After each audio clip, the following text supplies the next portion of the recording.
নরেন্দ্র মোদী এবং ডক্টর মোহাম্মদ ইউনূসের বৈঠক হতে যাচ্ছে আগামীকাল বিকেলে। সকালবেলা অবধি যা খবর আমাদের কাছে ছিল তাতে বৈঠক নিয়ে কোনো নিশ্চিত কোনো খবর ছিল না। এই বৈঠককে ঘিরে দুটো মন্ত্রক ভারতের আড়াআড়ি ভাগাভাগি হয়ে গেছিল। একটা হচ্ছে বিদেশ মন্ত্রক, একটা হচ্ছে প্রতিরক্ষা মন্ত্রক।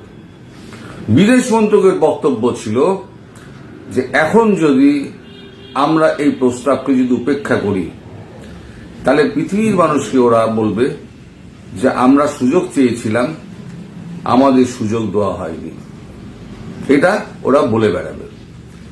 আর প্রতিরক্ষা মন্ত্রকের বক্তব্য রাজনাথ সিং এর বক্তব্য হচ্ছে এই মুহূর্তে যদি আমরা আবার যদি বৈঠকে বসি তাহলে দেশের কাছে ভুল বার্তা যাবে, সেনাবাহিনীর কাছে ভুল বার্তা যাবে।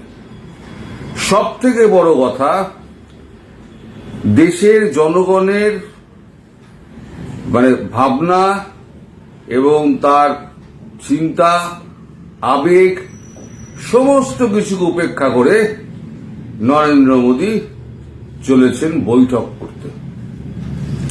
এই বৈঠকের কিন্তু বিরুদ্ধে ছিল আমাদের বিশ্ব হিন্দু পরিষদের নেতা মোহন ভাগবত।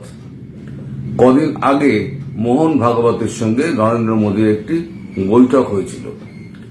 সেই বৈঠকে কিন্তু পরিষ্কার বাংলাদেশের ব্যাপারে সিদ্ধান্ত নেওয়ার কথা বলেছিলেন মোহন ভাগবত। নরেন্দ্র মোদী বলেছিলেন যা করার আমি করছি। এই মুহূর্তে যে সিদ্ধান্ত নরেন্দ্র মোদী নিয়েছেন, নরেন্দ্র মোদীর প্রধানমন্ত্রিত্বের উপরে কিন্তু একটা বড় কোয়েশ্চেন মার্ক পড়ে গেল। কারণ দেশের জনগণ কিন্তু নরেন্দ্র মোদীর এই সিদ্ধান্তকে ভালো মতো নেয়নি। কারণ বাংলাদেশ কোনোদিন শোধরাবে না, এটা আমরা বুঝে গিয়েছি। এই যে এত ঢাক ঢোল পিটিয়ে এত আমাদের এখানে চিঠি পাঠানো হলো, চিঠি পাঠানোর পরে তিনি চীনে গিয়ে তিনি 7 সিস্টারে কথা উল্লেখ করে চীনকে আমন্ত্রণ জানিয়ে এলেন। সেই লোকটা, তাকে আপনি বিশ্বাস করে তার সঙ্গে বৈঠক করতে যাচ্ছেন। আপনার মনে কি আছে ভারতবাসী জানে না, কিন্তু ভারতবাসী মন যদি আপনি উপেক্ষা করেন, তাদের বক্তব্য আপনি যদি উপেক্ষা করেন নরেন্দ্র মোদীজি, আপনাকে কিন্তু এর খেসারত দিতে হবে।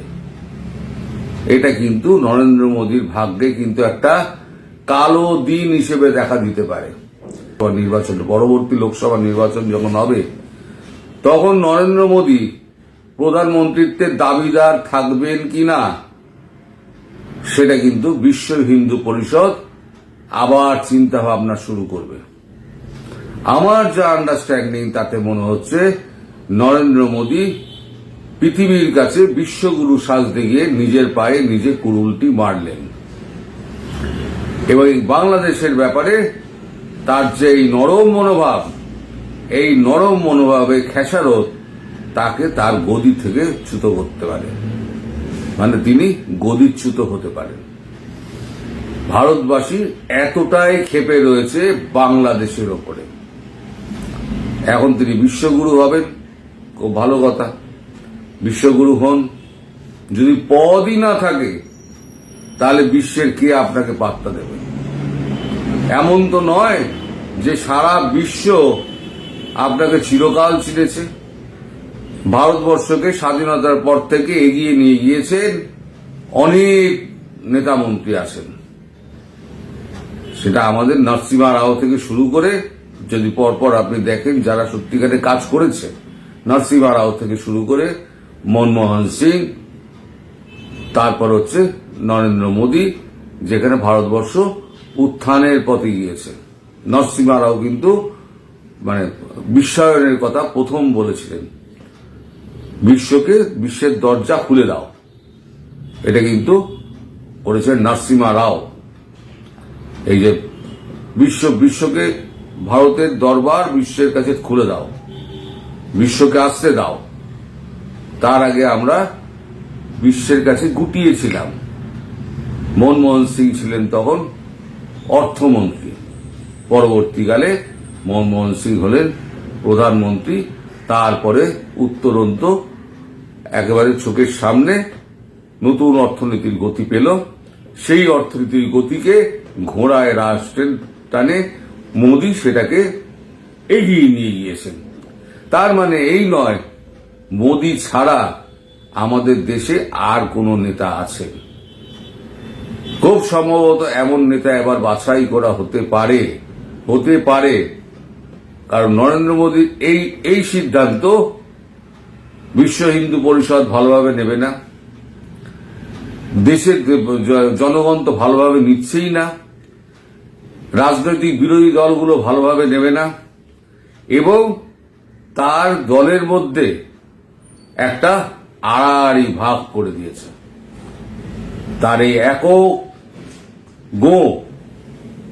যে শেষ চেষ্টা আমি করব, শেষ চেষ্টা করুন, কিন্তু যে লোকগুলো মরে যাচ্ছে ওখানে দিনের পর দিন আপনি আবার ওখানে বসবেন, আবার বলবেন আমি সবকিছু ঠিকঠাক করে দিচ্ছি, আমি আবার হিন্দুদের সুরক্ষার ব্যবস্থা করছি, আমি সন্ত্রাসবাদ কমিয়ে দিচ্ছি, বা বাংলাদেশে ফিরে গিয়ে উনি আবার চেপে বসে ওনার কর্মকাণ্ডগুলো আবার চালাবেন।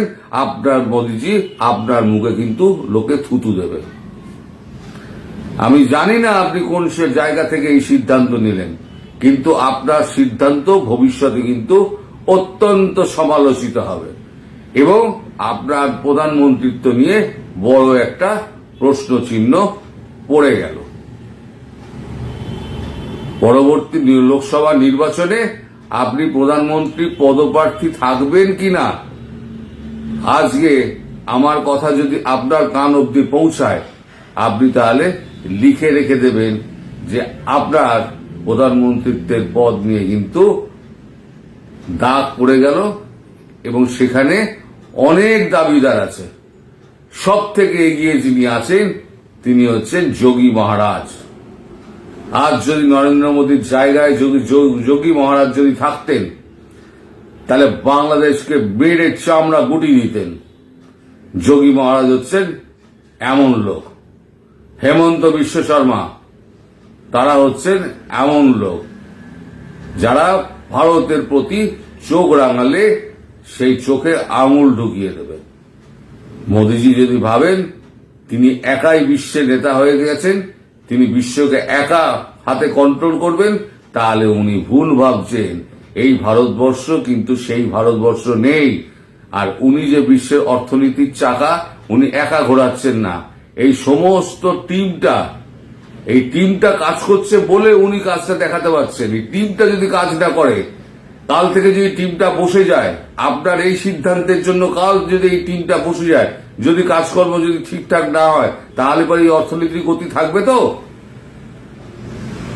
আপনার এই সিদ্ধান্ত কিন্তু অনেক ব্যয়বহুল হয়ে যাবে, অনেক ব্যয়বহুল, এবং বাংলাদেশের মানুষের প্রতি অনেক ইনজাস্টিস করা হলো।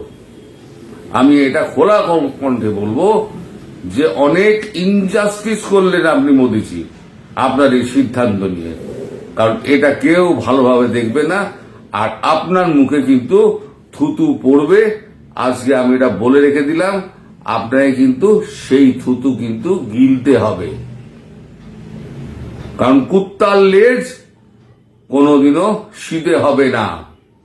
এই ইউনুস বাড়ি যাবে, বাংলাদেশে ফিরবে, ফিরে গিয়ে ইউনুস বলবে ওই যে চীনের কাছে আমি গেছিলাম না 7 সিস্টার নিয়ে কথা বলতে, ভয়ের চোটে মোদী এসে আমার সঙ্গে বসে পড়েছে, আপনি দেখে নেবেন। ঠিক এটাই বলবে এবং পুরো বাংলাদেশ মিডিয়া পুরো দামাবাজি যাবে। সেই দামামার সুর, ওই ঢোল আপনার কানে এসে পৌঁছাবে কিনা আমি জানি না, কিন্তু পৃথিবীর কাছে আপনি গুরু হতে গিয়ে নিজের দেশের কাছে আপনি তেজ্য পুরুষ হয়ে গেলেন। আপনার লৌহ পুরুষের যে একটা বর্ম আপনি পরে আছেন না, সেই বর্মটা কিন্তু আস্তে আস্তে খুলে পড়ে যাচ্ছে আপনার এই সিদ্ধান্তের জন্য। আপনি এখনো চাল পাঠাচ্ছেন, ডাল পাঠাচ্ছেন, তেল পাঠাচ্ছেন, নুন পাঠাচ্ছেন, পারলে আপনি গিয়ে কিছু অর্থও পাঠিয়ে দিন। বাংলাদেশি হিন্দুদের যাতে আরো তাড়াতাড়ি মারা যায় তার জন্য আপনি কিছু সেকো বীজ দিয়ে দিন, পারলে কিছু ফলিডল দিয়ে দিন, যে এগুলোকে খাইয়ে দাও। ধর্ষণ করার জন্য এখান থেকে কিছু মস্তান ফস্তান পারলে আপনি এক্সপোর্ট করে দিন ওখানে, কারণ আপনি বোধহয় এটাই পারেন।